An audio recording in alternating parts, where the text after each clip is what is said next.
Good afternoon. Today's talk will be an introductory talk on Enlightenment and Neoclassicism with reference to Europe and specifically British society and literature. In Europe, the Enlightenment coincided with the first half of what we commonly know as the Neoclassical period. Beginning around 1750, it was a time when the influence of philosophical theory and political revolution had unprecedented international significance. During this period, Neoclassicism and Enlightenment were essentially different concepts but intertwined movements. Neoclassicism was an artistic manifestation of aesthetic and cultural ideals, while the Enlightenment was a wider philosophical and political movement focusing on the human condition. Enlightenment was essentially an European intellectual movement of the 17th and 18th centuries, in which ideas concerning God, reason, nature, and humanity were synthesized into a worldview that gained wide assent in the West and that instigated or inspired revolutionary developments in art, philosophy, and politics. Central to Enlightenment thought were the use and celebration of reason, the power by which humans understand the universe and improve their own condition. The goals of rational humanity were considered to be knowledge, freedom, and happiness. The powers and uses of reason had been first explored by philosophers as back as ancient Greece. The Romans adopted and preserved significantly much of the Greek culture and thought, notably including the ideas of a rational natural order and natural law. Amid the turmoil of the empire, however, a new concern arose for personal salvation, and the way was paved for the triumph of the Christian religion. Christian thinkers gradually found uses for their Greco-Roman heritage and background. The system of thought that we commonly know today as scholasticism, culminating in the work of Thomas Aquinas, resurrected reason as a tool of understanding, but nevertheless subordinated it to the spiritual revelation and the revealed truths of Christianity and the Bible. The intellectual and political edifice of Christianity, seemingly impregnable in the Middle Ages, fell in turn to the attacks of humanism, the Renaissance, and the Protestant Reformation. Humanism bred the experimental science of scientists, philosophers, for example, Francis Bacon, Copernicus, and Galileo. It also inspired the mathematical investigations of Descartes, Leibniz, and Isaac Newton.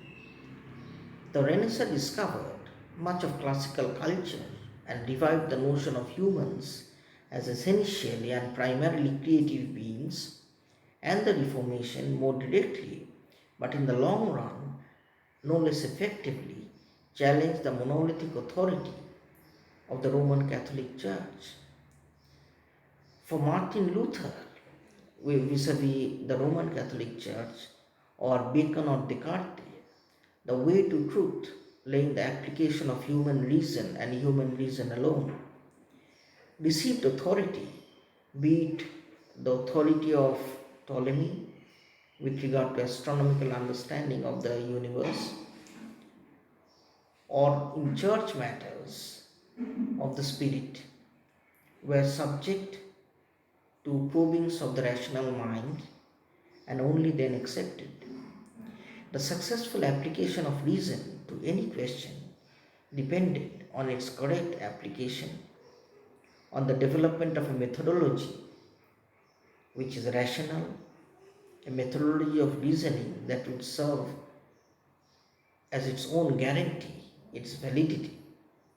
Such a methodology was most spectacularly achieved in Europe in the sciences and mathematics, where the logics of induction and deduction, so popular even today, made possible the creation of a sweeping new cosmology which challenged most of the monolithic understanding that was inspired by the church earlier. The success of Isaac Newton, in particular, in capturing a few mathematical equations, the laws that govern the motions of planets, for example, gave great impetus to a growing faith in the human capacity to attain knowledge independent of the influences of the church.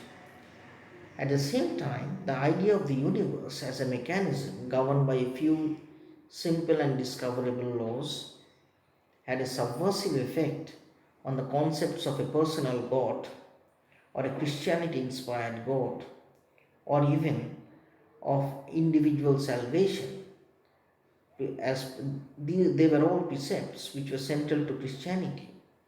They were being increasingly challenged in these times. The method of reason was applied to religion itself, the product of a search for a natural, rational religion, commonly termed deism, which, although never an organized cult or movement as such, conflicted with Christianity for 2 centuries, especially in England and France.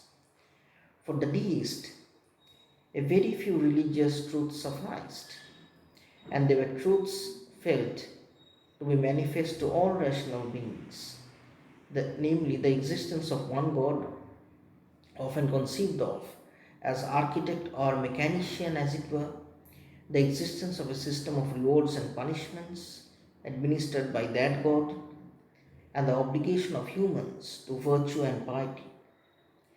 Beyond the natural religion of the deists lay the more radical products of the application of reason to religion through the three concurrently valid thoughts of skepticism, atheism, and materialism. The Enlightenment produced the first modern secularized theories of psychology and ethics. John Locke, for example, conceived of the human mind as being at birth a tabula rasa, essentially a blank slate on which experiences of a human life wrote freely and boldly, creating the individual character according to the individual experience of the world. Supposed innate qualities, such as goodness or original sin, had no acceptance of reality. In a darker vein, Thomas Hobbes portrayed humans as moved solely by considerations of their own pleasure or pain. The notion of humans as neither good nor bad, but interested principally in survival and the maximization of their own pleasure, led to radical political theories as well. Where the state had once been viewed as an earthly approximation of an eternal order, which is divinely ordained, with the city of man modeled on the city of God, now it came to be seen more as a mutually beneficent arrangement among humans aimed at protecting the natural rights and self interest of each. The idea of society as a social contract, however, contrasted sharply with the realities of actual societies. Thus, the Enlightenment became critical, reforming, and eventually revolutionary.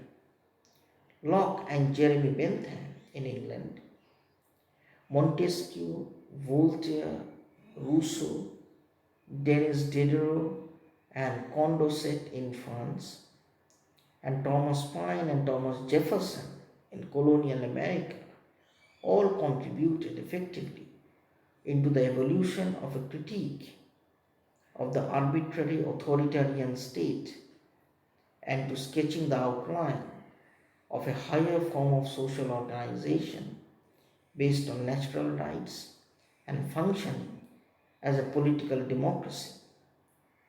Such powerful ideas of these thinkers found expression as reform in England and as revolution in France and America. The Enlightenment is often associated with its political revolutions and ideals, especially the French Revolution of 1789, which most contemporary commentators feel was an outcome of the Reformation and Enlightenment that took place in France. The energy created and expressed by the intellectual foment of Enlightenment thinkers contributed significantly to a growing wave of social unrest in France in the 18th century. The social unrest came to a head in the political violent upheaval which sweeps away the traditionally and hierarchically structured ancien regime or the monarchy, the privileges of nobility, and the political power of the Catholic Church. The French revolutionaries meant to establish in their place a new reason based order, instituting the Enlightenment ideals of liberty and equality. Though the Enlightenment, as a diverse intellectual and social movement, had no definite end, as it were, the devolution of the French Revolution into the terror in the 1790s, corresponding as it does with the end of the 18th century and the rise of opposed movements such as Romanticism, can serve as a convenient marker of the end of the Enlightenment, conceived strictly as a historical period. But nevertheless, Enlightenment thought did permeate into the next age, that is the Romantic Age as we know it. The Enlightenment thinkers themselves, however, know that Enlightenment is not a strictly historical period, but essentially a process of social, psychological, or spiritual development, unbound to time or place. For example, Immanuel Kant defines enlightenment in his famous contribution to debate on the question in an essay entitled An Answer to the Question, What is Enlightenment? 1784, as humankind's release from its self-incurred immaturity. He says, immaturity is the inability to use one's own understanding without the guidance of another. Unquote. Expressing convictions shared among Enlightenment thinkers of widely divergent doctrines, Kant identifies enlightenment with the process of undertaking to think of oneself, to think for oneself, to employ and rely strictly on one's own intellectual capacities in determining what to believe, what not to believe, when and how to act, when and how not to act. Enlightenment philosophers from across the geographical and temporal spectrum tend to have a great deal of confidence in humanity's intellectual powers, both to achieve systematic knowledge of nature and to serve as an authoritative guide in practical life. This confidence is generally paired with suspicion or hostility toward other forms or careers of authority, manifested by such concepts as tradition, superstition, prejudice, myth, and miracles, insofar as these are seen to compete with the authority of one's own reason and experience. Enlightenment philosophy tends to stand in tension or conflict with established religion insofar as the release from self-incurred immaturity in this age, daring to think for oneself, awakening one's own intellectual powers without the inspiration or influence of others, generally requires the opposed role of established religion in directing thought and action. The fate of the Enlightenment, if one may call it that, is that the process of enlightenment, of becoming progressively self-directed in thought and action through the awakening of one's intellectual powers, leads ultimately to a better, more fulfilled, and enriching human existence. The Enlightenment expired as a movement, as a conditioned movement through its own excesses. The more rarefied the religion of the deists became, the less it offered those who sought solace or salvation. The celebration of abstract reason provoked contrary spirits to begin exploring the world of sensation and emotion, which ultimately resulted in the cultural movement we know as Romanticism. The reign of terror that followed the French Revolution severely tested the belief that an egalitarian society could govern itself effectively to the benefit of all. The high optimism that marked much of the Enlightenment thought, however, survived for the next 2 centuries as one of the movement's most enduring legacies. The belief that human history is a record of general progress that will continue into the future. The faith that faith in and commitment to human progress, as well as the other Enlightenment values, were questioned beginning in the late 20th century, for example, within some currents of European philosophy, specifically postmodernism. The outcomes of the Enlightenment were thus far reaching, and indeed, the outcomes far exceeded the initial thrust of the movement in both social and intellectual terms. By the early 1800s, a new public sphere of political debate was evident in European society, having emerged first earlier in the culture of what we know as the coffee houses, and later fueled and inspired by an explosion of books, printed materials, magazines, pamphlets, and newspapers. The new Augustan age of poetry and prose was incidentally and interestingly coined at the same time. Secular science and invention, fertilized and inspired by a spirit of inquiry and discovery, also became the hallmark of modern society, which in turn propelled the pace of 18th century industrialization and economic growth.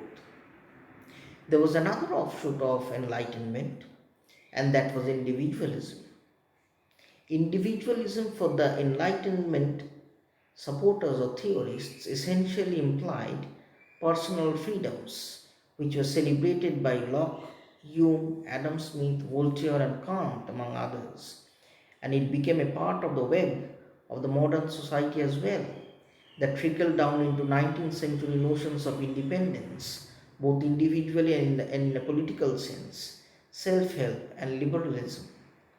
Representative government on behalf of the people was enshrined in new constitutional arrangements, characterized by the slow march toward universal suffrage in the 1900s.